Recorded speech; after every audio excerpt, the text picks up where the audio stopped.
আপন আপন শ্রী গুরু মহারাজ কি জয় জয় শ্রী রাধে।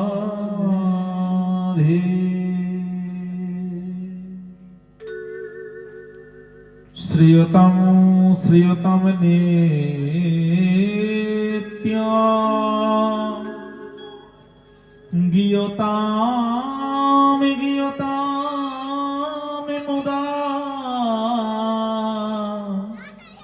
চিন্ততাম চিন্ততাম ভক্তা শ্রী ভাগবতামৃতম।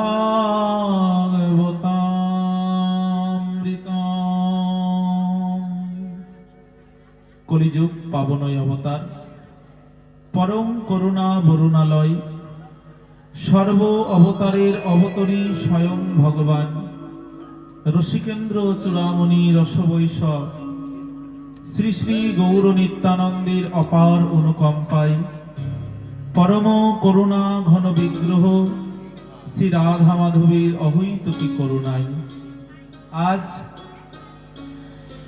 এই খাসিমারি গ্রামস্থিত ভাগবত সপ্তাহ যজ্ঞ অনুষ্ঠানে চতুর্থ দিবসে এসে আমরা উপস্থিত হয়েছি। সর্বাগ্রেই উপস্থিত সমগ্র সুধী সমাগত গৌর ভক্তগণ, কল্যাণিয়া ভক্তিমতী মাতৃমণ্ডলী বৃন্দ, সকলের শ্রীচরণ কমলে এ দাসের কোটি কোটি ভুলণ্ঠিত ভক্তিপূর্ণ প্রণিপাত। নিজ নিজ শ্রী গুরুচরণকে হৃদয়ে ধারণ করে শ্রী গুরু চরণ পাদ্ম স্মরণ করে ভাগবত কথামৃত লহরী আস্বাদনে আমরা সকলে উপস্থিত হয়েছি।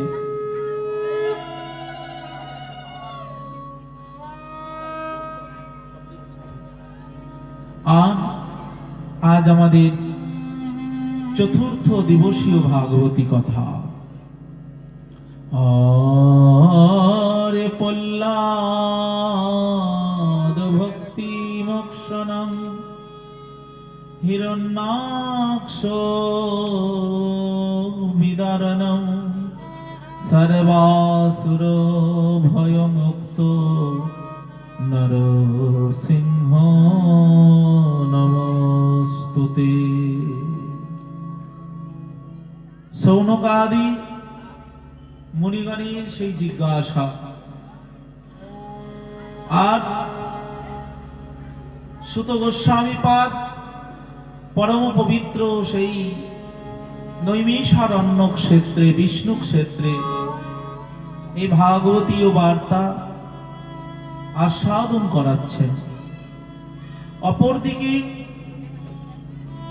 পাণ্ডুকুল বংশতিলক মহারাজ পরীক্ষিত, রাজাধিরাজ রাজ চক্রবর্তী ব্রহ্ম শাপগ্রস্ত হয়ে পবিত্র গঙ্গা তীরে এসে উপস্থিত হলেন আর তাকে এই ভাগবতী কথা শ্রবণ করাতে এসেছে ঊর্ধ্বরেতা ব্রহ্মচারী পরিব্রাজক আচার্য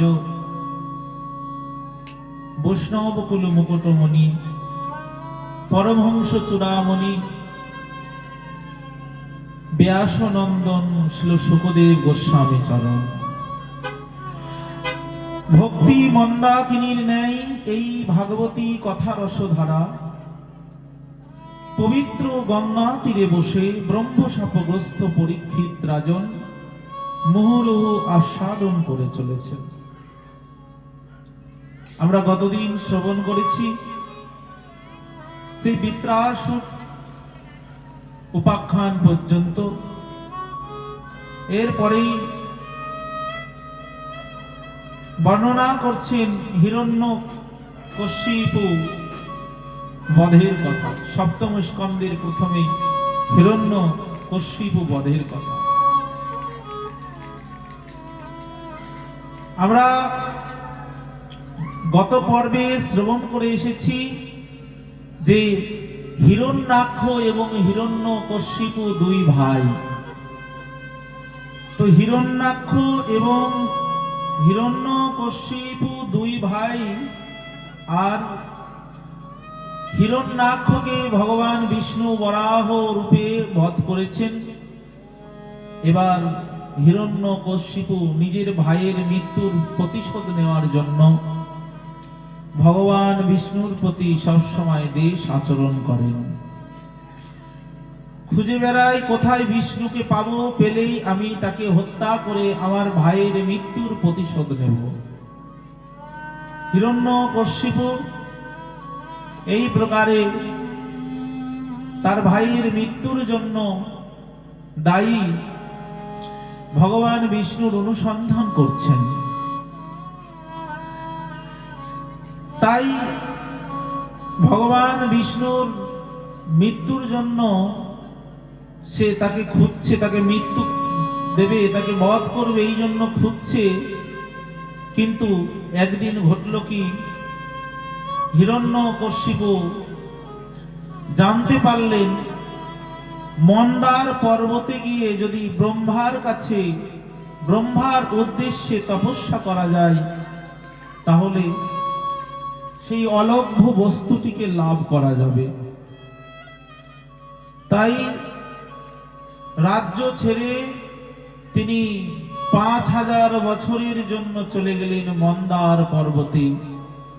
আর সেখানে এক পাদে দাঁড়িয়ে কঠিন সাধন শুরু করলেন। এক পাদে দাঁড়িয়ে কঠিন সাধনা শুরু করে কি হলো, ওই সাধনায় রত থেকে তিনি পদ্মজনী ব্রহ্মার দর্শন পেলেন। বললেন, হে ব্রহ্মণ, আমি আপনার দর্শনের জন্য এই দিব্য তপস্যা করছি। সঙ্গে সঙ্গে ব্রহ্মা বললেন, বলো বৎস, তুমি কি বর চাও? বললেন, আমি যেমন তেমন বর চাই না, আমি দেবতাদের মতো এই সংসারে অমর হতে চাই। ব্রহ্মা বললেন, সে কি করে সম্ভব? এই সংসারে তো অমর কেউ নয়, আমি তো নিজেও অমর নই, আমারও একটা পরিমিত আয়ু আছে। তাহলে এই সংসারে অমর কেউ হতে পারে না, তুমি অমরত্ব বাদ দিয়ে অন্য কিছু বর চাও। বলল, ঠিক আছে, তাহলে আপনি যখন অমরত্ব বর দেবেন না, আমি যা চাইবো তাই বর দিন। বলে, তথাস্তু, তাই হবে। এক এক করে ব্রহ্মার কাছে চাইছেন, আমার যেন দিনেও মৃত্যু না হয়, রাতেও মৃত্যু না হয়। ব্রহ্মা বললেন, তথাস্তু। বললেন, আমার যেন ঘরে মৃত্যু না হয়, বাইরে মৃত্যু না হয়। ব্রহ্মা বললেন, তথাস্তু।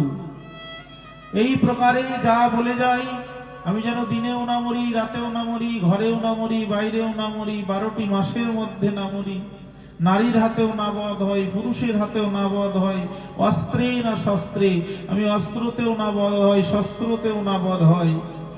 এরকম করে এক এক করে সমস্ত বর চেয়ে নিচ্ছেন। ব্রহ্মা প্রত্যেকটা কথাই বললেন, তথাস্তু। অবশেষে অট্ট অট্ট হাস্য করে বলছে, বুড়ো ব্রহ্মা, তুমি কিছুই জানলে না, ছলে বলে কৌশলে আমি তোমার কাছ থেকে অমরত্ব আদায় করে নিয়েছি, আমাকে আর কে মারতে পারে? এদিকে সে যখন মন্দার পর্বত থেকে তপস্যা সেরে নিজ রাজ্যে আসলেন, কিছুদিন বাদেই তার একটি ফুটফুটে সন্তান হলো। আনন্দ করে সেই সন্তানের নামকরণ করলেন, যে আমার সন্তানের নাম হলো প্রহ্লাদ। বলে, প্রহ্লাদ নামকরণ করলেন কেন? এর আগে যে পুত্রগুলো ছিল, বলছে তাদের নামও ছিল, সেই নামগুলি কিরকম বলছেন, একটা নাম লাদ, অনুল্লাদ, সংলাদ, আর এর নাম রাখলেন প্রহ্লাদ। বলি, হে প্রহ্লাদ মহারাজ কি। প্রহ্লাদ মহারাজ এবার জন্ম নিয়েই বলছেন, হরি হরি হরি। যখন হরি হরি বলছেন তারা শুনছেন কি না? হরি হরি বলছে না, বলছে ওরি ওরি। তার পিতা শুনছেন না, না, আমার প্রহ্লাদ হরি হরি বলছে না, বলছেন ওরি ওরি। ওরি মানে হলো শত্রু, অর্থাৎ এ আমার শত্রুকে খুঁজছে। আর আমার শত্রুকে যখন খুঁজছে, আমার শত্রু হলো ভগবান বিষ্ণু। আর আমার ছেলেও বুঝতে পেরেছে যে বাবার শত্রুকে বধ করতে হবে আর জ্যাঠার মৃত্যুর প্রতিশোধ নিতে হবে। বাহ, ভালো। প্রহ্লাদ মহারাজকে এবার শিক্ষা গ্রহণের উদ্দেশ্যে দায়িত্ব দিলেন। তারই গুরুপুত্র শুক্রাচার্যের পুত্র, একজনের নাম হলো ষণ্ড আর একজনের নাম হলো অমর্ক। ষণ্ড এবং অমর্ককে দায়িত্ব দিলেন যে এরাই আমার পুত্রদের শিক্ষার দায়িত্ব নিয়ে আমার পুত্রকে শিক্ষা দান করবে। তখন শিক্ষার দায়িত্ব দিয়ে যখন তাদেরকে, প্রহ্লাদকে বিদ্যা অধ্যয়নের জন্য পাঠালেন, প্রহ্লাদ সেখানে গিয়ে পড়াশোনা করলেন। এবার একদিন তার পিতা প্রহ্লাদকে খুব করে যত্ন করে আদর করে কোলে নিয়ে বলছে, প্রহ্লাদ বলো, গুরুগৃহে যে এতদিন থাকলে কি পড়াশোনা করলে বলো, কি শিক্ষা লাভ করলে বলো। তখন বললেন, পিতা, গুরুগৃহে কি পড়াশোনা করেছি, কি শিক্ষা লাভ করেছি একটু শুনবেন? হ্যাঁ, কি পড়াশোনা লাভ করেছে প্রহ্লাদ, একটু শোনাও। তখন প্রহ্লাদ বললেন, পিতা, আমি যা শিখেছি এ সাধারণ শিক্ষা নয়। শুনুন, আমি জেনেছি যে জীবনে একমাত্র হরি ভক্তি হলো জীবনের শ্রেষ্ঠ উদ্দেশ্য। হরি ভক্তি লাভ করে এই মনুষ্য জীবনকে ধন্য করা, হরি ভক্তি লাভ করে এই মনুষ্য জীবনকে ধন্য করা হলো জীবনের শ্রেষ্ঠ লক্ষ্য। তাই আমি হরি ভক্তি লাভের জন্য, হরি ভক্তি লাভের জন্য চেষ্টা করেছি। আর এই হরি ভক্তি, ভক্তি হলো 9 প্রকার। শ্রবণং কীর্তনং বিষ্ণু স্মরণং পাদ সেবনং অর্চনং বন্দনং দাস্যং সখ্যোমাত্ম নিবেদনম ইতি পুংসারি পিতা বিষ্ণু ভক্তিশ্চিন্নবলক্ষণা ক্রিয়তে ভগবত্যাধ্যা তন্মন্যোধিতমোত্তমা। শ্রবণং কীর্তনং বিষ্ণু শরণং পাদ সেবনং। ভক্তির 9টি লক্ষণ। এই নববিধা ভক্তি কি? আমাদের প্রেম ভক্তির মহারাজ নরোত্তম ঠাকুর মহাশয় বললেন, ভাগবত শাস্ত্র মর্ম নববিধা ভক্তি ধর্ম সদাই করিব সুসেবন, সদাই করিব সুসেবন। ভাগবত শাস্ত্র মর্ম নববিধ ভক্তি ধর্ম। নববিধা ভক্তির কথা। এই যে নববিধা ভক্তি কি মা? এই যে আপনারা যে এখানে এসেছেন এই 7 দিন ব্যাপী ভাগবত কথা অনুষ্ঠানে, অনেকে মনে করেছেন যে না 7টা দিন ভাগবত শুনতে হবে, কিছু করি বা না করি এই 7টা দিন মনোযোগে আমরা ভাগবতের কাছে বসবো, নিয়ম করে 7 দিনই ভাগবত শ্রবণ করব। তাহলে জানবেন এটাও একটা ভক্তির অঙ্গ। এই 7 দিন ভাগবত শ্রবণ করলেই আপনার শ্রবণ ভক্তি লাভ হয়ে যাবে। নিতাই গৌর হরি। শ্রবণ, তারপরে বলছে কীর্তন। যখন এই কীর্তন ভক্তিটা কেমন, আপনি ভাগবত শ্রবণ করলেন আর এই কথাগুলো শ্রবণ করে, যে আজকে যেমন শুনছেন প্রহ্লাদের কথা, গত পর্বে শুনেছিলেন ধ্রুবের কথা, তারপরে শুনেছিলেন সেই পৃথু মহারাজের কথা, এগুলো আপনি কারো কাছে বলবেন। জানো ভাগবতে কি শুনলাম? ভাগবতে এই ধ্রুবের কথা বলল, পৃথুর কথা বলল, প্রহ্লাদের কথা বলল। যখন কারো কাছে বলবেন এটা হলো কীর্তন। আপনি ভগবানের নামটা যখন নিজে নিজে গাইবেন, কেউ শুনুক বা না শুনুক, আপনার ঘরে যে গোবিন্দ আছে, গোপাল আছে, সে কিন্তু কীর্তন শোনার জন্য বসে আছে গো। আপনি যতই ভালো ভালো ভোগ লাগান গোপাল গোবিন্দকে, ওই শুধু ভালো মন্দ ভোগ পাওয়ার জন্য গোপাল বসে নেই। গোপাল চাইছে আমার ভক্ত, তার যেমনই আমি গলা দিয়েছি, যেমনই আমি বলার শক্তি দিয়েছি, সেই গলা দিয়ে যদি একটু আমার নাম কীর্তন করে, কৃষ্ণ নাম কীর্তন করে, আমি সেটাই শুনবো। ভগবানও শোনার জন্য বসে আছেন। ভগবান বড় শ্রোতা, মুখ্য শ্রোতা। এই যে এখানে ভাগবত হচ্ছে, সবার আগে কে এসেছে জানেন? স্বয়ং ভগবান শ্রী গোবিন্দ এসেছেন। যে আমি আমার কথা শুনতে বড় ভালোবাসি, ওই ভক্তরা যেই ভক্ত আমার কথা বলুক না কেন, আর আমি সেই কথা শ্রবণ করব।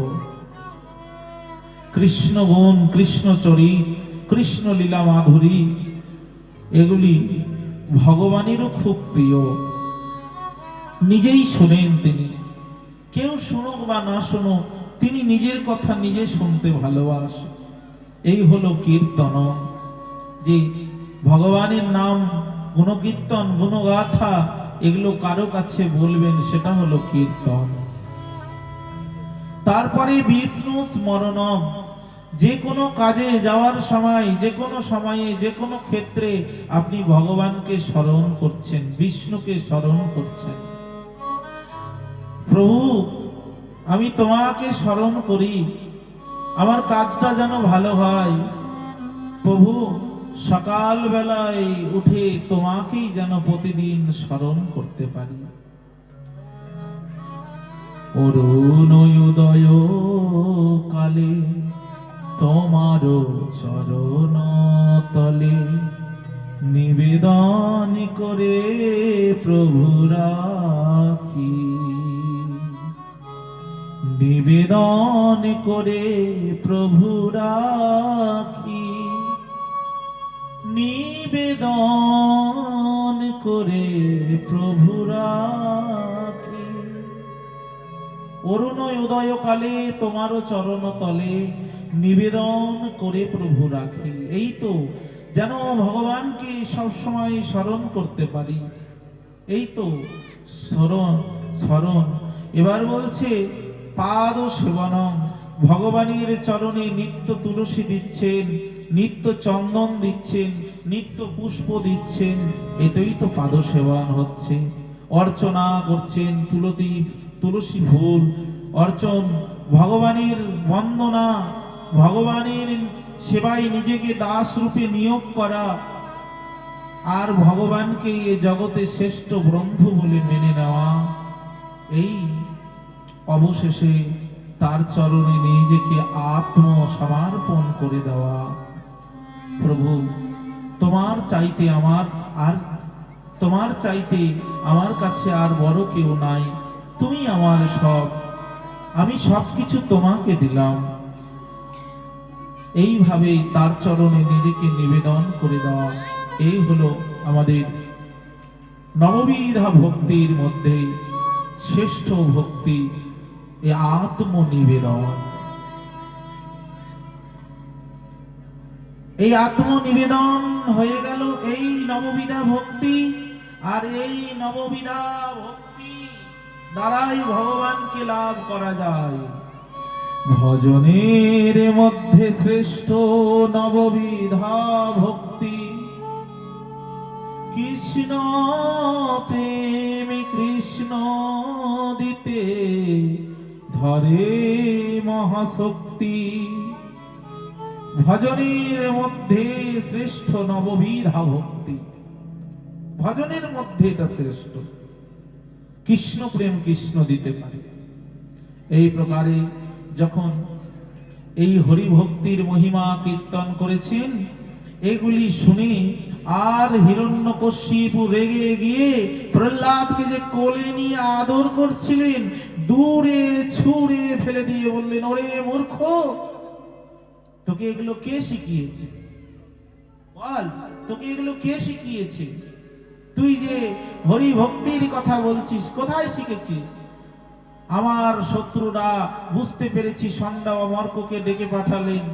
ষণ্ড এবং অমর্ককে বললেন, আমি বুঝতে পেরেছি তোমরা আমার শত্রুতা করছো, আমার ছেলেকে এই মারো কাটো বিদ্যা না শিখিয়ে তুমি এই শিক্ষা দিয়েছো।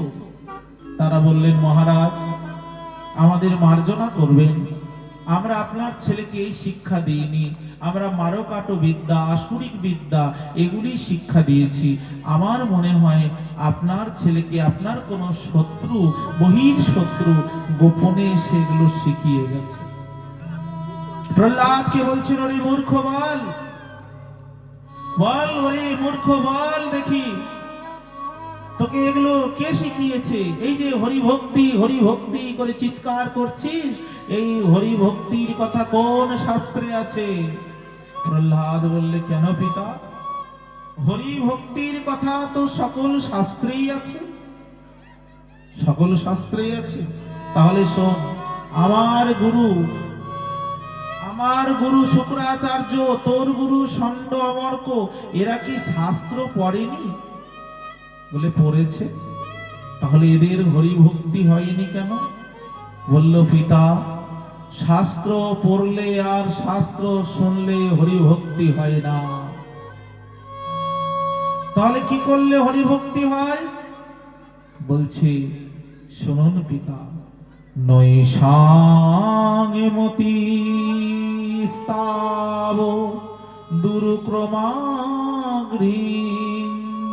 স্পৃশত্যনর্থাপোগম অদার্থয়ঃ মহীয়সাং পাদরজোভিষেকং নিষ্কিঞ্চনানাং নবিনীত যাবৎ। মহীয়সাং পাদরজোভিষেকং নিষ্কিঞ্চনানাং নবিনীত যাব। বলছেন, যতক্ষণ না পর্যন্ত নিষ্কিঞ্চন মহাতের চরণ ধুলিতে এ মস্তকটা অভিষিক্ত হচ্ছে, ততক্ষণ পর্যন্ত যতই যা করুন তাতে হরি ভক্তি হবে না। দুধের মধ্যে কি মাখন খুঁজলে পাওয়া যায় গো? না। দুধের মধ্যে যেমন মাখন খুঁজলে পাওয়া যায় না, দধিকে মন্থন করার পরে মাখন পাওয়া যায়, তদ্রূপ শাস্ত্র পড়লেই আর শাস্ত্র শুনলেই হরি ভক্তি পাওয়া যায় না, হরি ভক্তি হয় না। কখন হয়? যখন মহতের কৃপা মস্তকে ধারণ করে, মহতের কৃপা, মহতের চরণধুলি মস্তককে বিভূষিত করে যদি শাস্ত্র অনুশীলন করা যায় তবে হরিভক্তি লাভ হয়। আপনার গুরু শুক্রাচার্য, আমার গুরু সন্ডামার্ক, এরা শাস্ত্র পড়েছে, কিন্তু এরা মহতের কৃপা চরণধুলি মস্তকে বিভূষিত করে এরা শাস্ত্র অনুশীলন করেনি, তাই তো এদের হরিভক্তি হয়নি। যখন এই সব কথা বলেছে তখন হিরণ্যকশিপু রেগে গিয়ে বলছে, ওরে দুরাচারী, চন্দন বনে তুই দৈত্যরূপী চন্দন বনে, আর তুই কিনা কণ্টক বৃক্ষ জন্ম নিয়েছিস, এক্ষুনি বেরিয়ে যা। এই দৈত্যরূপী কণ্ঠ চন্দন বনে তুই আগাছা জন্ম নিয়েছিস, তোর আমি মুখ দেখতে চাই না। এই কে কোথায় আছিস? এক্ষুনি মত্ত হাতির পায়ের তলায় প্রহ্লাদকে ফেলে হাতির পদপিষ্ট করে মেরে দে। কি করলো জানেন? মত্ত হাতি, আর মত্ত হাতিটাকে ছেড়ে দিলে আর প্রহ্লাদের হাত পা বেঁধে আর রাস্তার মধ্যে ফেলে রেখেছে। ওই ক্ষিপ্ত হাতি, মত্ত হাতি যখন ছেড়ে দিলেন, সবাই তাকিয়ে দেখছে, হায় হায়, হরি ভজন করার কি দশা গো, কি পরিণতি দেখো। আজকে প্রহ্লাদের মতো এই ছোট্ট ছেলেটা, কি তার অপরাধ? তার বাবার বিরুদ্ধে গিয়ে শুধু হরি ভজন করেছে। হরি ভজন করলে, হরিভক্তি, হরি ভক্ত হলে তাকে কি এমনি করে কষ্ট পেতে হয়? এখনই এই কচি কচি হাত পা গুলো ছেলেটার হাতিতে পিষে মারবে, এমন নিষ্ঠুর পিতা এ জগতে আর কেউ হতে পারে?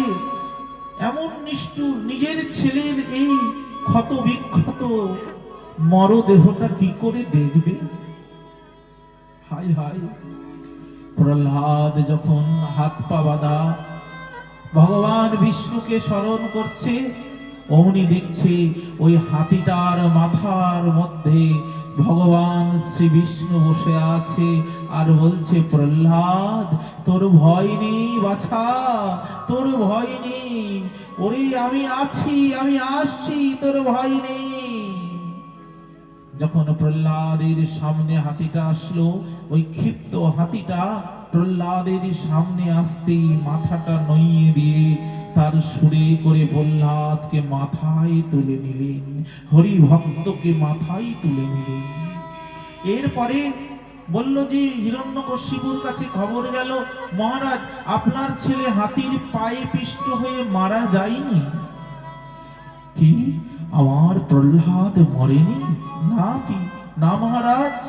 বলে তাহলে এক কাজ করো, ওই দুরাচারীর মুখ আমি দেখবো না, ওকে সাপের মধ্যে, ওই সর্পরা যেখানে থাকে সেই সাপের মধ্যে ফেলে দাও, সর্পের বিষধর সর্পের দংশনে যেন তার মৃত্যু হয়। একটা ঘরে কতগুলো বিষধর সর্পকে রেখে দিয়ে প্রহ্লাদকে ফেলে দিলেন। তখন প্রহ্লাদকে ফেলে দিয়েছেন, প্রহ্লাদ হাতে তালি দিয়ে হরিনাম করছে, সর্পগুলো প্রহ্লাদের সঙ্গে হাতে তালি দিয়ে, তাদের তো আর হাত নেই, ফোঁড়া তুলে তুলে নৃত্য করছে। সর্পের, মহাসর্পের দংশনেও মৃত্যু হলো না। এবার বলছেন বায়ু শূন্য স্থানে তাকে রাখো, তাতেও মৃত্যু হলো না। বিষ, পায়েসের সঙ্গে বিষ খাইয়ে দাও, তাতেও মৃত্যু হলো না। অনশন করিয়ে রাখো, মানে তাকে কোনো খাবার দেখানো দেওয়া হবে না, তাতেও মৃত্যু হলো না।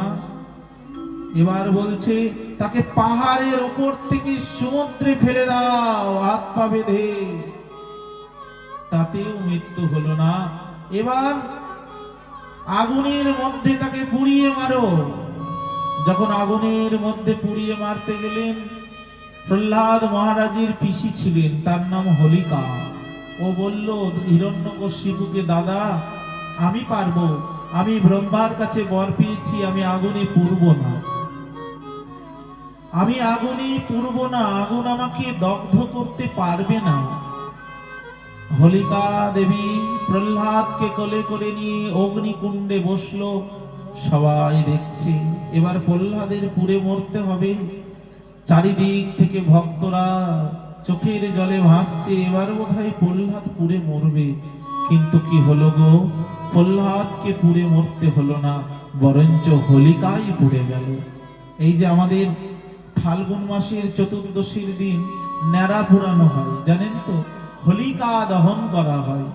এই হোলিকা দহনের প্রথা সেই দিন থেকে হলো। প্রহ্লাদ তো পুড়ল না, হোলিকাই পুড়ে গেলেন। আর তার ছাইগুলো নিয়ে ভক্তরা নিজেদের মধ্যে উড়িয়ে আর বলতে লাগলো, প্রহ্লাদকে মারতে পারিনি, প্রহ্লাদের মৃত্যু হয়নি, দেখো দেখো, প্রহ্লাদের কেউ কোনো ক্ষতি করতে পারেনি, প্রহ্লাদের কোনো ক্ষতি হলো না, প্রহ্লাদ একেবারে কোনো তো ক্ষতি হলোই না।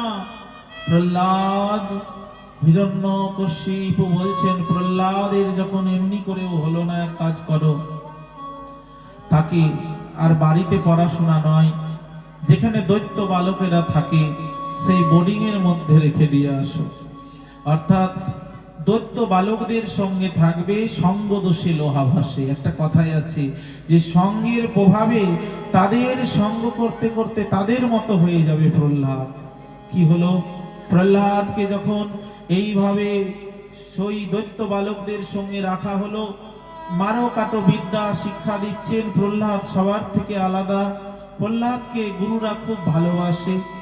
একদিন গুরুদেব বললেন, প্রহ্লাদ তুমি এখন ভালো হয়ে চলো, তোমার বাবা আর তোমাকে কিছু বলবে না, আমরা যা শিক্ষা দিচ্ছি তাই তুমি শিক্ষা নাও, আর তুমি তোমার বাবার মনের মতো হয়ে চলো, তাহলে তোমার আর কোনো কষ্ট পেতে হবে না। এরকম করে প্রহ্লাদকে শিক্ষা দেয়। প্রহ্লাদ এবার খুব ভালো ছেলে। একদিন গুরু ষণ্ডমার্গ চলে গেলেন অন্য যজমানের বাড়িতে পুজো করতে, আর সেই দিন পঠন পাঠনের দায়িত্ব দিয়ে গেল প্রহ্লাদকে। প্রহ্লাদ শোনো, আমরা গুরু গৃহে আমরা যাচ্ছি যজমানের বাড়িতে পুজো করতে, তুমি আজকে বিদ্যালয়ে পঠন পাঠনের দায়িত্ব তোমার উপরে, তুমি শিক্ষকতা করবে। এই বলে যখন চলে গেল, প্রহ্লাদ সব দৈত্য বালকদের নিয়ে বলছে, ভাই আজকে তো আমার পড়ার দায়িত্ব। বলছে, হ্যাঁ শোন, আজকে আমরা কেউ পড়বো না, আমরা সবাই মিলে একটা নতুন খেলা খেলবো। হ্যাঁ রে প্রহ্লাদ, কি খেলা খেলবি? বলছে, আজকে সবাই মিলে আমরা হরিনামের খেলা খেলবো। হরিনামের খেলা, সেটা আবার কেমন রে? বলে, তার মানে সবাই মিলে আমরা আজকে হাতে তালি দিয়ে হরিনাম করব। যখন এ কথা বলেছে তখন প্রহ্লাদ বলছে, দেখ ভাই, আমরা যে হরিনামের খেলা খেলবো সবাই মিলে, তখন দৈত্য বালকরা বলছে যে, আচ্ছা প্রহ্লাদ, হরিনাম তো মানুষ বুড়ো হলে করে, তুই এখন থেকে আমাদের হরিনাম করার উপদেশ দিচ্ছিস? বললে, হ্যাঁ ভাই। কে বলেছে তোদেরকে যে বুড়ো হলে হরিনাম করে? শোন, কৌমার আচরেত প্রাজ্ঞ ধর্মান ভগবতানিহ দুর্লভ মানুষম জন্ম তদপ্য ধ্রুব মর্থদান। ওরে ভাই শোন, কৌমারে আচরে তো প্রাজ্ঞ, কৌমার কাল থেকে হরি ভজন করতে হয় রে ভাই। শিশুকালে ভজে কৃষ্ণ পাইবার আসে,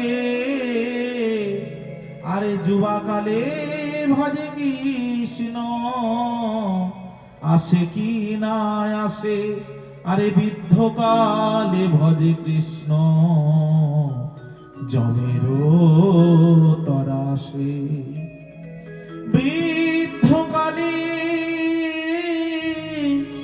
ভজে কৃষ্ণ জমেরও তরাসে। কৌমারে আচরিত প্রাজ্ঞ, শাস্ত্র বলছেন কৌমার কাল থেকে। আপনারা মা ভাগবতে যে কথাগুলো শুনছেন, এগুলি শুধু এখানে শুনলেন আর এখানেই রেখে দিয়ে চলে গেলেন, তা করলে হবে না। এগুলো মা আঁচলে গিরো দিয়ে নিয়ে যেতে হবে। ভাগবতের প্রতিটা কথা, মূল্যবান কথাগুলোকে আঁচলে গেরো দিয়ে নিয়ে যেতে হবে, মানে কি হৃদয়ে ধারণ করে নিয়ে যেতে হবে। কি বলা হচ্ছে? কৌমার কাল থেকে কৃষ্ণ ভজন করা উচিত। অনেকের মধ্যে ধারণা যে ছেলে মেয়ের বিয়ে দিয়ে তারপরে ছেলেকে আর বৌমাকে একসঙ্গে দীক্ষা দেব, মানে ছেলে মেয়েকে দীক্ষা দেবেন কিন্তু বিয়ের আগে নয়, বিবাহের পরে একসঙ্গে দীক্ষা দেব। ভাগবত কি বলছে? না, ভাগবত বলছেন কৌমারো আচরিত প্রাজ্ঞ।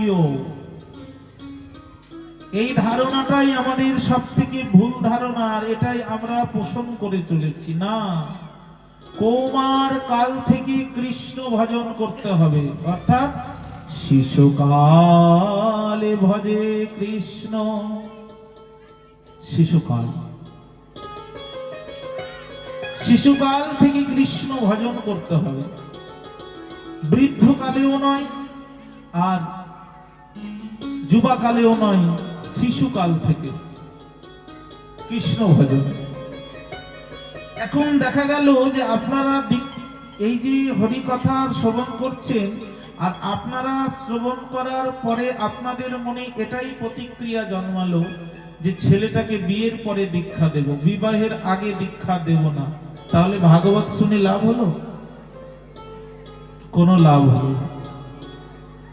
যে আমি ভাগবত শুনলাম ঠিকই, কিন্তু এগুলি জীবনে আমি প্রয়োগ করলাম না, পালন করলাম। আমি জীবনে পালন করলাম না, বা আমি জীবনে প্রয়োগ করলাম না। ভাগবত শুনলাম, হ্যাঁ ভাগবতে বলেছে, কিন্তু আমার জীবনে সেটা প্রতিপালিত হলো না। দেখুন, এবার অনেক ছেলে মেয়েরা আছে যে বিবাহের পরে বলছে এখন সময় হয়নি, পরে নেব, আর দীক্ষা নিতে চাইছে না। তখন বিয়ে হয়ে গেছে, এক ছেলের বাবা হয়ে গেছে, দুই ছেলের বাবা হয়ে গেছে, কিন্তু ছেলে মেয়ের বাবা হয়ে তবু দীক্ষা আর নিতে চাইছে না। আমাদের পুরাণে কি বলছে দেখুন দীক্ষা সম্পর্কে, যে বলছেন অদীক্ষিতস্য বামর কৃতং সর্বং নিরার্থকং পশুয়োনিমবাপ্নোতি দীক্ষা বিরহতৈ বিরহিতৈ জন। বলছেন অদীক্ষিতস্য, যারা অদীক্ষিত অবস্থায় মারা যায়, দীক্ষা হয়নি কিন্তু অদীক্ষিততেই সে মারা যায়, এই কথা তন্ত্রে স্বয়ং দেবাদিদেব মহাদেব পার্বতী ভগবতীকে বলছেন, হে বামেরু পার্বতী, যাদের ভগবান মন্ত্রে দীক্ষা গ্রহণ করেন না যারা, তারা দান পুণ্যাদি সমস্ত কর্মই থেকে, কর্মফল থেকে বঞ্চিত হয়, তাদের কর্ম বৃথা হয়। আর অদীক্ষিত ব্যক্তি মৃত্যুর পর পশু জনিতে গিয়ে জন্মগ্রহণ করে। মৃত্যুর পর তারা পশু জনি প্রাপ্ত হয়। যেমন পশু জনি কি দেখা যাচ্ছে, দেখুন ভাগবতেই বলছেন পশু জনি কিরকম। দেবর্ষি নারদ পরম ভাগবত, দেবর্ষি নারদ একদিন এক গৃহস্থের বাড়িতে আসলেন। সেই দিন ছিল বৈশাখ মাস, তপ্ত রৌদ্র, দুপুর বেলা। গৃহস্থের বাড়িতে এসে ছায়া দেখে বসে পড়েছেন। সেই গৃহস্থের বাড়িতে যে গৃহিণী ব্রাহ্মণী, সেটা ছিল ব্রাহ্মণীর বাড়ি। নারদকে ঠান্ডা জলের পাত্র নিয়ে গিয়ে একটু শীতল জল দিয়ে বললেন, সাধু বাবা এই নিন, এই জল আপনি গ্রহণ করুন, আপনাকে দেখে মনে হচ্ছে পিপাসার্থ।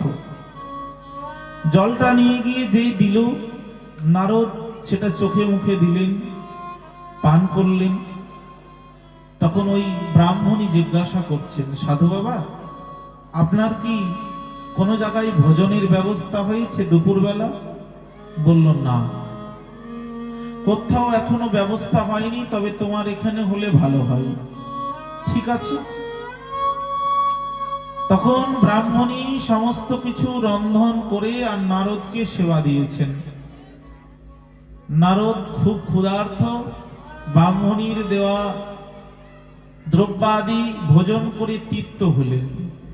এবার ধীরে ধীরে জিজ্ঞাসা করছে, মা তুমি যে আমাকে ভোজন করালে, তাই এই অন্ন ব্যঞ্জন আদি তুমি কোন ঠাকুরের ভোগ লাগিয়ে আমাকে প্রসাদ দিলে? তখন ব্রাহ্মণী বলছে, বুঝতে পারলাম না বাবা, প্রসাদ কি? প্রসাদটা বোঝেন না। দেখবেন আমাদের সমাজে এখনো অনেক মানুষ আছে প্রসাদটা কি সেটাই বোঝে না। প্রসাদ কি? অনেকে বলে যে বাবা ঠাকুরের একটু ভোগ দাও আমাকে। ভোগ আর প্রসাদে যে তফাৎ আছে সেটাই অনেকে জানে না। ভোগ কাকে বলে? যেটা ভগবানের উদ্দেশ্যে সাজানো হয়, থালায় অন্ন ব্যঞ্জন ফলমূল লুচি সুজি যাই হোক নিবেদন করার জন্য যে সামগ্রী ভগবানের উদ্দেশ্যে থালায় সাজানো হয় সেটার নাম হলো ভোগ বা নৈবেদ্য। কেউ বলেন ভোগ, কেউ বলেন নৈবেদ্য। নৈবেদ্য মানে যাহা নিবেদনের যোগ্য তাহাই নৈবেদ্য। আর সেটা ভগবানকে যখন নিবেদন করা হয়ে গেল তখন তার একটাই নাম প্রসাদ। তো ভোগ গ্রহণ করেন ভগবান, আর আমরা মানুষেরা ভক্তরা যেটা পাই তার নাম হলো প্রসাদ। তো তুমি কার ভোগ লাগিয়েছো বলো? ওই রমণী বলছেন, সাধু বাবা আমার ঘরে তো কোনো ঠাকুরই নেই, আমি তো দীক্ষাই নিইনি, তাই তো কোনো ঠাকুরও বসাইনি। নারদ বলছি, তুমি দীক্ষা নাওনি? বললো না। হায় হায় সর্বনাশ, তুমি অদীক্ষিত,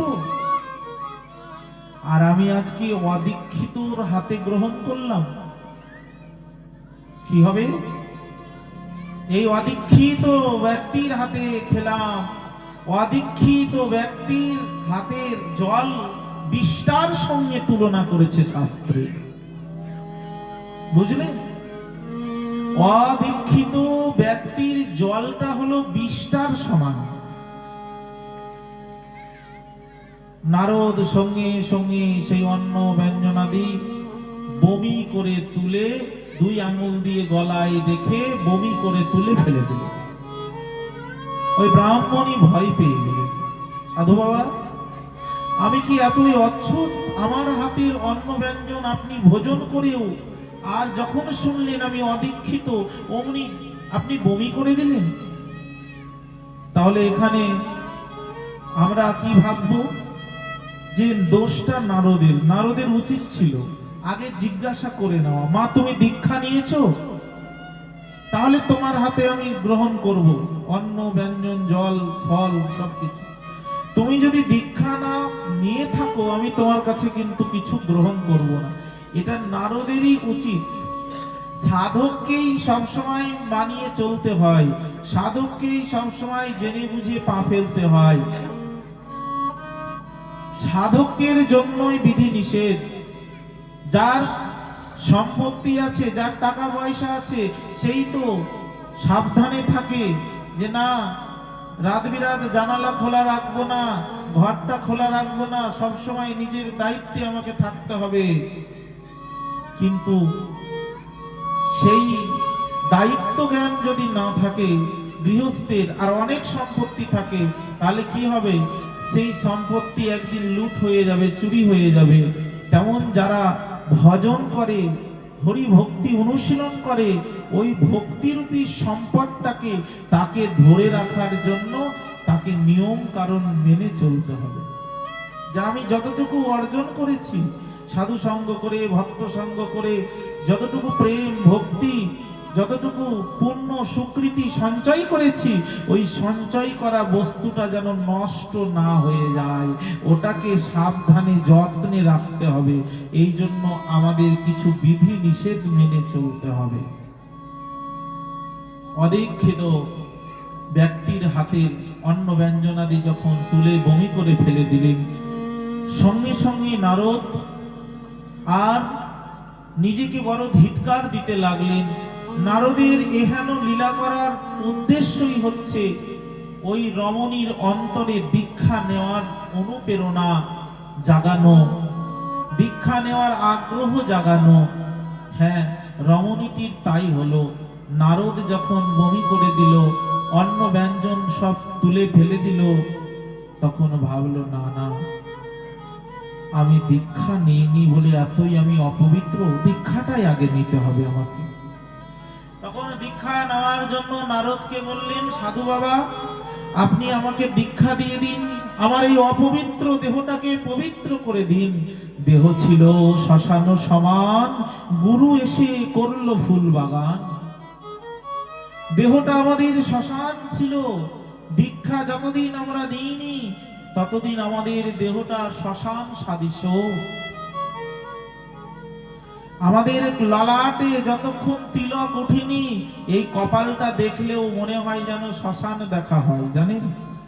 যার কপালে তিলক থাকে না, তার কপালটা দেখা মানে শ্মশান দেখা, এটাই শাস্ত্রে বলেছে। যদি তিলক নাহি দেখি বিপ্রের কপালে, সে তিলক সে কপাল শ্মশান সাদৃশ্য বেদে বলে। কপালটাকে তিলক দিয়ে রঞ্জিত করতে হবে। আপনি যেই পরম্পরায় দীক্ষা নিয়ে থাকুন, সেই পরম্পরারই তিলক করুন। আপনাকে এমন নয় যে আমার মতো করেই তিলক করতে হবে। আপনি যদি কোন গৌড়ীয় পরম্পরা থেকে দীক্ষা নিয়ে থাকেন, সেই পরম্পরায় যেমনটি তিলক আছে, গুরুদেব যেমনটি বলে দিচ্ছে, যেমনটি গুরুদেব করছে তেমনটি করুন। আর যদি আপনি শিব ভক্ত হয়ে থাকেন, তাহলে আপনি ত্রিপুণ্ড তিলক করুন। আপনি যদি মায়ের কালী মায়ের ভক্ত হয়ে থাকেন, তার দীক্ষা পেয়ে থাকেন, শক্তি মন্ত্র পেয়ে থাকেন, তাহলে আপনি সিঁদুর লাগান কপালে। আপনি যদি কৃষ্ণ ভক্ত হয়ে থাকেন, তুলসী মালা পরুন। শিব ভক্ত হয়ে থাকলে রুদ্রাক্ষের মালা পরুন। আপনি যার ভক্ত তার নিয়মটা আপনি ঠিক পালন করুন, তবেই তো আপনার কল্যাণ, তবেই তো আপনার মঙ্গল। এইভাবে তিনি সবকিছু বুঝে দীক্ষা নিলেন আর বললেন, আমার স্বামী তো বাড়িতে নেই, স্বামী আসতে গেলে স্বামীকেও নেওয়াবো। তাই তিনি গুরুদেবের আদেশ মতো দীক্ষা পেয়ে সদাচার পালন করে। একদিন তার স্বামী বাড়িতে আসলো, এসে দেখলেন তার স্ত্রীর অনেক পরিবর্তন। আগে তিলক করতো না, এখন তিলক পড়েছে। রান্না করতে গেলে জল টল আলাদা করে তুলে নিচ্ছে। ব্রাহ্মণ যদি ছুঁয়ে দিচ্ছে, জলটা ফেলে দেয়। আবার ব্রাহ্মণীর পাতায় অন্ন ব্যঞ্জন নিয়ে খায় না, আলাদা করে অন্ন ব্যঞ্জন রন্ধন করে খায়। এইরকম ভাবে চলে। যখন ব্রাহ্মণ এই দিকগুলো লক্ষ্য করলো, তখন বলল, কি ব্যাপার, তোমার ভিতরে অনেক পরিবর্তন দেখছি। কি দেখছো? তুমি এখন আলাদা করে অন্ন ব্যঞ্জন নিয়ে পাও, তুমি এখন সবকিছু আলাদা ভাবেই চলো, এর কারণ কি? তখন বলল সে যে শোনো, আমি দীক্ষা নিয়েছি, তোমার পাতাতে বসে এখনো খাবো, তুমি আমার মতো দীক্ষা নাও, সদাচার পালন করো। তখন বলল, এই জন্যই ভাবি সবকিছু আলাদা আলাদা লাগছে। দীক্ষা নিয়েছি মানে? বললো, হ্যাঁ, আমি এক সদ্গুরুদেব এসেছিল, তার কাছ থেকে দীক্ষা নিয়েছি। ব্রাহ্মণ দীক্ষার কথা শুনেই তেলে বেগুনে জ্বলে উঠলো। কে তোকে দীক্ষা দিল বল? এই বলে স্ত্রীকে মারতে লাগলো আর খুব প্রহার করছে। বলছে, তুই আমার কাছে না শুনে না জেনে কেন দীক্ষা নিলি? এমন প্রহার করছে। স্ত্রী কাঁদতে কাঁদতে গুরুদেবকে স্মরণ করছেন, গুরুদেব রক্ষা করো। সঙ্গে সঙ্গে অন্তর্যামী গুরু ভক্তের হৃদয়ের কষ্ট অন্তরে অনুভব করে সেখানে প্রকট হলেন দেবর্ষি নারদ। আর যেই মাত্র সেখানে প্রকট হয়েছে, সঙ্গে সঙ্গে দেবর্ষি নারদকে দেখে ওই ব্রাহ্মণ ভয় পেয়ে গেল, বলে এই কে, তুমি এখানে কি করে ঢুকলে? আমি তো ঘরের দরজা দিয়ে আছি, তুমি এই দরজা দেওয়া সত্ত্বেও ভিতরে কি করে আসলে? বলে সে তোকে জানতে হবে না, আগে বল তুই আমার শিষ্যকে কেন মারছিস? মারবো না, ও আমাকে না জেনে দীক্ষা নিয়েছে, আমি ওর স্বামী, আমি ওর মালিক। বলছে শোন, তোর বউ তো কিছু ভুল কাজ করেনি, ভালোই কাজ করেছে, দীক্ষা নিয়েছে, তুই দীক্ষা নে, তোরও মঙ্গল হবে। নারদের কথায় ব্রাহ্মণ দীক্ষা নিতে রাজি হলো। দীক্ষা নেওয়ার জন্য ব্রাহ্মণ কি করলেন, এবার বলে এক্ষুনি স্নান করে আয়, গঙ্গা থেকে দীক্ষা দেব তোকে। ব্রাহ্মণ স্নান করতে গেলেন, কিন্তু স্নান করতে গিয়ে আর দীক্ষা নেওয়া হলো না, লোকের ভাঙানিতে পড়ে গেলেন। সবাই বলল ভাদ্র মাসে দীক্ষা নেয় নাকি কেউ, এটা তো ভাদ্র মাস। লোকের ভাঙানিতে পড়ে এসে বলছেন, গুরুদেব এই ভাদ্র মাসে আমি দীক্ষা নেব না, আমি কার্তিক মাসের অক্ষয় নবমীতে দীক্ষা নেব। নারদ ভাবলেন যে এ আবার বিচার করতে বসলো, সদ্গুরুর কথাই তার বিশ্বাস নেই।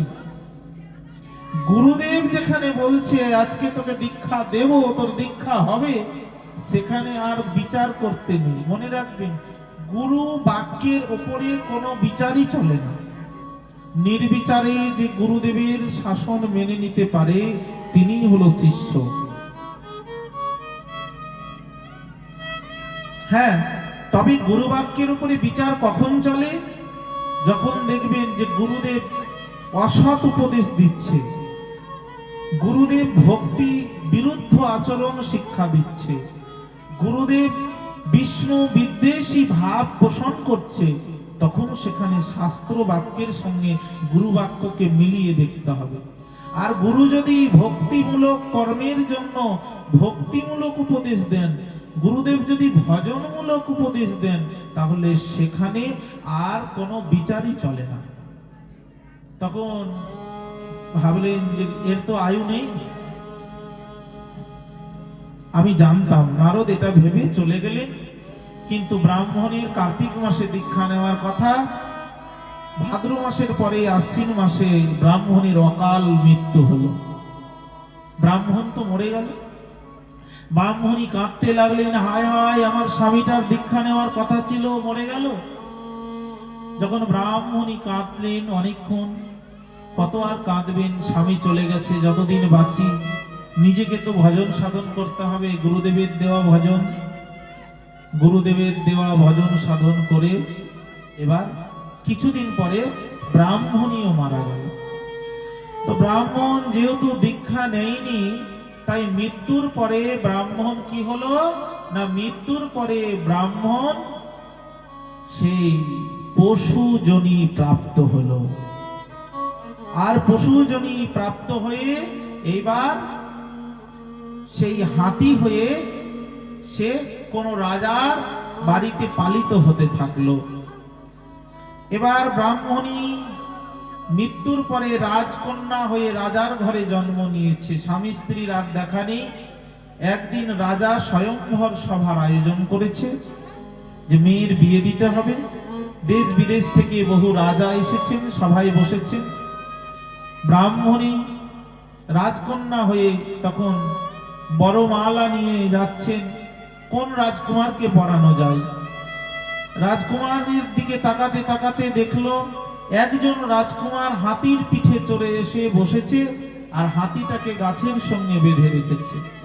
দেখে চিনতে পারলেন রাজকুমারী, এ তো হাতি নয়, আমার স্বামী।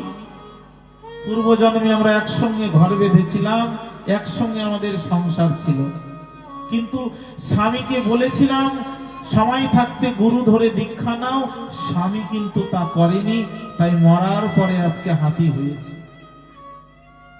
তখন ব্রাহ্মণী পূর্ব স্মৃতি তার বিলুপ্তি হয়নি দেখে চিনতে পারলো, আর ওই মালাটা হাতির গলায় গিয়ে পরিয়ে দিল। রাজারা সবাই রেগে গেল, এই দেখো দেখো, আমাদেরকে মালা না পরিয়ে পশুর গলায় মালা দিল, এ কি পাগল নাকি? তখন অন্য রাজারা বলল, পাগল নয়, এ পাগল বটে। পাগল না হলে কেউ পশুকে বিয়ে করে গো, হাতির গলায় মালা দেয়? রাজাকে ডাকো, রাজার শাস্তি হোক। তার পাগল মেয়ের কেন বিয়ের আয়োজন করেছে? রাজাকে সবাই তিরস্কার করতে লাগলো, মহারাজ আপনার পাগল মেয়ে, আর আপনি পাগল মেয়ের বিয়ে দিচ্ছিলেন, আপনার তো শাস্তি হওয়া উচিত। রাজা সবার কাছে বললেন, দেখুন মহারাজ, আমার মেয়ে পাগল নই, পাগল না। মেয়ের কাছে গিয়ে বলল, হ্যাঁ রে মা, তুই এইরকম কাজটা কেন করলি বলতো? মেয়ে বলল, পিতা, আমি পূর্বজন্মে ছিলাম ব্রাহ্মণী, আর এ ছিল আমার স্বামী। দীক্ষা গ্রহণ করেনি বলে মৃত্যুর পরে আমার স্বামী হাতি হয়েছে, পশু হয়েছে। এই কথাগুলি শুনে রাজা তো বিশ্বাস করছেনই না। তখন বলল, পিতা দাঁড়ান, আমার গুরুদেবকে ডাকি। নারদকে স্মরণ করলো। নারদ সভার মধ্যে উপস্থিত হয়ে ওই হাতির কান ধরে টেনে কানের মধ্যে হরিনাম দীক্ষা দিয়ে দিলেন। আর যেই দীক্ষা দিয়ে দিলেন, অমনি হাতিটা মানুষ হয়ে গেল। আর হাতিটা যেই মানুষ হয়ে গেল, সঙ্গে সঙ্গে সমস্ত রাজারা দেখে অবাক হয়ে গেল, কি আশ্চর্য, কি আশ্চর্য, হাতি আবার মানুষ হয়ে গেল। সব ঘটনা নারদ সবাইকে বললেন, সবাই শুনলেন যে দীক্ষার এই প্রকার মহিমা। তখন সবাই নারদের কাছে দীক্ষা গ্রহণ করলেন। এখানেই বলছেন যে তাহলে দীক্ষা কোন সময় নিতে হবে? গুরু নানকের এক শিষ্যই জিজ্ঞাসা করেছিল গুরু নানকের কাছে যে কবে দীক্ষা নেওয়া উচিত? বলেছে মরার আগের দিন। শিষ্য শুনে খুশি হয়ে বলল, গুরুদেব আপনি খুব ভালো কথা বলেছেন, মরার আগের দিনই দীক্ষা নেব। এখন থেকে কেন? দীক্ষার জন্য সবাই আমাকে ব্যস্ত করছে। তখন বলল, বাবা তোমার মরার দিনটা কত তারিখ একটু বলে যাও, তোমাকে আমি মরার আগের দিন ডেকে দীক্ষা দিয়ে দেব। কত তারিখে মরবে জানো? 2025-এ না, এই 2040-এ না 2050-এ জানো? বলছেন না, আমি তো জানি না। আমার কালকেও মৃত্যু হতে পারে, নিঃশ্বাসে কোনো বিশ্বাস নেই, কালকেও আমি মরে যেতে পারি। বলে তাহলে মৃত্যুর আগের দিন আজকেই, কালকেই যদি তোমার মৃত্যু হতে পারে তাহলে আজকেই তোমার দীক্ষা নেওয়া উচিত। তখন সেই কবির গুরু নানকের সেই শিষ্য তৎক্ষণাৎ গুরুদেবের কাছে দীক্ষা গ্রহণ করলেন। এইভাবে দীক্ষার মহিমা, হরি ভজনের মহিমার কথা প্রহ্লাদ বলছেন। কৌমার আচরে তো প্রাজ্ঞ ধর্মান ভব ভগবতানিহ দুর্লভং মানসং জন্ম তদপ্য ধ্রুব মর্থদম। ঋষি বালকরা বলল, ভাই কি করা উচিত? বলে শোন, এইসব শিক্ষা তুই কোথায় পালি ভাই? ঋষি বালক, অসুর বালকরা বলল প্রহ্লাদকে যে, প্রহ্লাদ ভাই তুই এসব শিক্ষা পেলি কোথায়? আমাদের গুরু তো শিক্ষা দেয়নি। বলে, ওরে শোন, আমি মায়ের গর্ভে থেকে আমি এসব শিক্ষা পেয়েছি। আমার মা যখন গর্ভবতী ছিল তখন নারদের আশ্রমে ছিল, আর নারদের আশ্রমে থেকে আমাকে এই সব শিক্ষা দিয়েছে। সঙ্গে সঙ্গে বলে, তাহলে কি করা উচিত? আমি মায়ের গর্ভে থেকে যে হরি ভজনের কথা পেয়েছি, তোরাও আমার সঙ্গে হাতে তালি দিয়ে হরিনাম কর। সবাই ঋষি বালকরা হরিনাম করছে। এমন সময় তাদের গুরু সন্ন্যামার্ক আসলেন। বলে, সর্বনাশ, আমি ভেবেছি প্রহ্লাদ এই অসুর বালকদের সঙ্গে অসুর হয়ে যাবে, দেখছি না না, উল্টো হয়েছে। বরঞ্চ প্রহ্লাদ এক প্রহ্লাদে সমস্ত অসুর বালককেই ভক্ত বানিয়ে দিলেন। মনে রাখবেন, একজন হরি ভক্ত কি করতে পারে? তার ভক্তির প্রভাবে 100 হাজার হাজার মানুষকে ভক্ত বানিয়ে দিতে পারে, যদি ভজনটা ঠিক হয়। আর সেটা যদি না হয়, দেখা যায় একজন যদি হরি ভক্ত অভক্তের সঙ্গে থাকে, তার ভজনটা যদি ঠিক না থাকে, তাহলে সেই ভক্তটার ভক্ত থাকে না, তাদের সঙ্গে মিশে সব ভুলে গিয়ে সে অভক্ত হয়ে যায়, তাই না? বলে, একজন হরিভক্ত তার ভজনের যদি শক্তি থাকে, তাহলে অন্যজনের মতিকে গ্রাস করতে পারে। আর তার ভজনের যদি শক্তি না থাকে, তেজীয়তা না থাকে, তেজ না থাকে, তাহলে তার বরঞ্চ সাধনাই ভ্রষ্ট হয়ে যায়। প্রহ্লাদ দেখছে সবাইকে ভক্ত বানিয়ে দেবে, সন্ন্যামার্ক সঙ্গে সঙ্গে নিয়ে চলে গেলেন হাত ধরে হিরণ্যকশিপুর সামনে বললেন, মহারাজ আপনার ছেলেকে আর আমি পড়াতে পারবো না, কারণ আপনার ছেলে গোটা বিদ্যালয়ের ছাত্রদেরই ভক্ত বানিয়ে দিল। প্রহ্লাদের প্রতি ক্রুদ্ধ হয়ে হিরণ্যকশিপু বললেন, ওরে দুরাচারী, ওরে দৈত্য বনের চন্দন, দৈত্যরূপী চন্দন কারণে, ওরে আগাছা, ওরে কণ্টক বৃক্ষ, বল তুই যে সব সময় হরি হরি করিস, তোর হরি কোথায় আছে বল। প্রহ্লাদ বললে, কেন পিতা, আমার হরি সর্বত্র সর্বময়, ঈশ্বর সর্বত্র বিরাজতে, আমার ভগবান সব জায়গায় আছে। বলে, যদি সব জায়গায় থেকে থাকে তাহলে দেখা এই এই রাজপ্রাসাদের মধ্যে কোথায় আছে। সঙ্গে সঙ্গে দেখিয়ে দিলেন, ওই যে স্তম্ভের ভিতরে আছে। প্রহ্লাদ বলেছে স্তম্ভের ভিতরে আছে, তার মানে স্তম্ভের ভিতরে আছে। সঙ্গে সঙ্গে প্রহ্লাদ মহারাজের পিতা হিরণ্যকশিপু গদা হাতে স্তম্ভে জোরে আঘাত করলে, আর সেই স্তম্ভ ভেদ করে ভক্তবৎসল ভগবান নৃসিংহদেব প্রকট হলেন। বলে, নৃসিংহ ভগবান কি, প্রহ্লাদ মহারাজ কি। নমস্তে নরসিংহায় প্রহ্লাদ আহ্লাদদায়িনে, হিরণ্যকশিপুর বক্ষ শিলাটঙ্ক নখালয়ে। जय नृसिंह श्री नृसिंह, जय जय श्री नृसिंह। भूग रंग बिरंग महाविष्णु जलंतं सर्वतं मुखं, नृसिंहं अवेशरं भद्रं मृत्यो मृतं नमामहं। श्री नृसिंह जय नृसिंह, जय जय नृसिंह। प्रह्लाद देश जय पद्ममुख पद्मभृङ्गम्। नमस्ते नरसिंहाय प्रह्लाददायिने, हिरण्यकशिपुर्वक्षः শিলাটঙ্কা নখালয়ে। সকলে উলুধ্বনি নৃসিংহ ভগবান কি। আর সকলে হাত করে করে গাইব, নমস্তে নরসিংহায় প্রহ্লাদদায়িনে।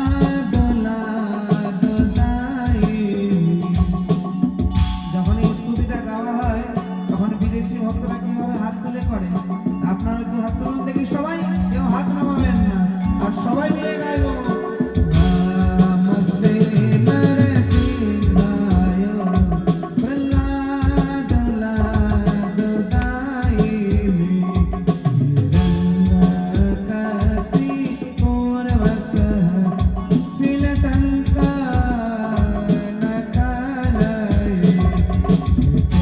নৃসিংহ পরতে নৃসিংহ, यत यत यामि तत नृसिंह।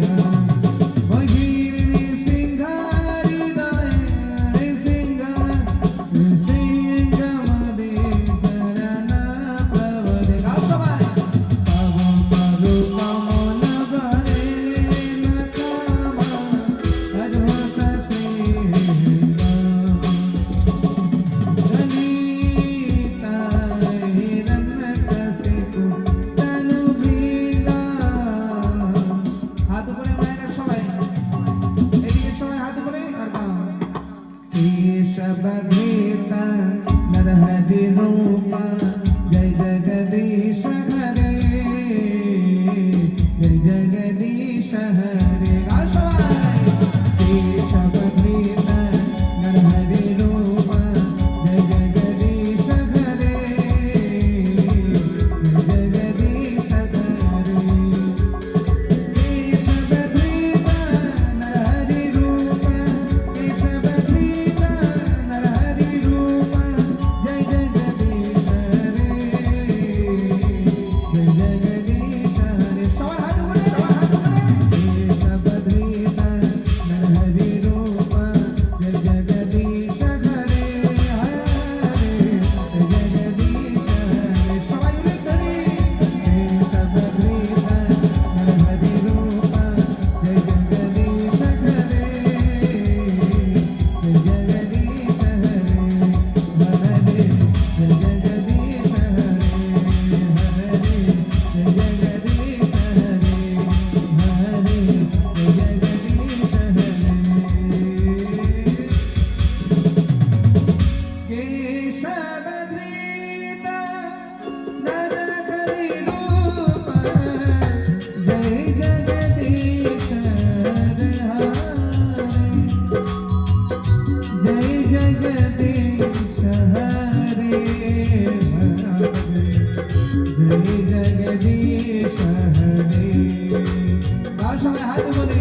ललित हिरण्यकशिपु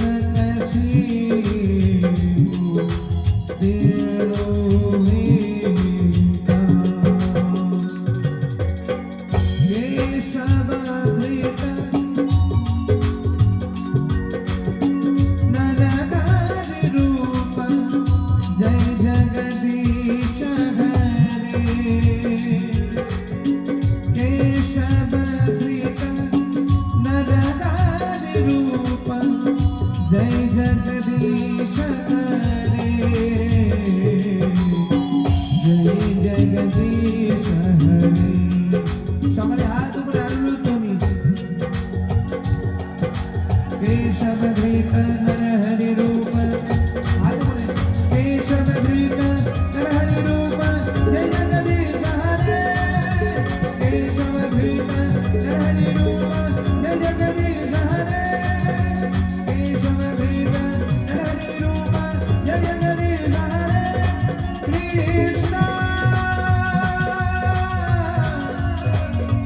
कृष्ण हरे कृष्णा हरे हरे सिंह भगवान की प्रहलाद महाराज जी की भक्तवत्सल भगवान श्री कृष्णचंद्र जी की करालो नमस्तं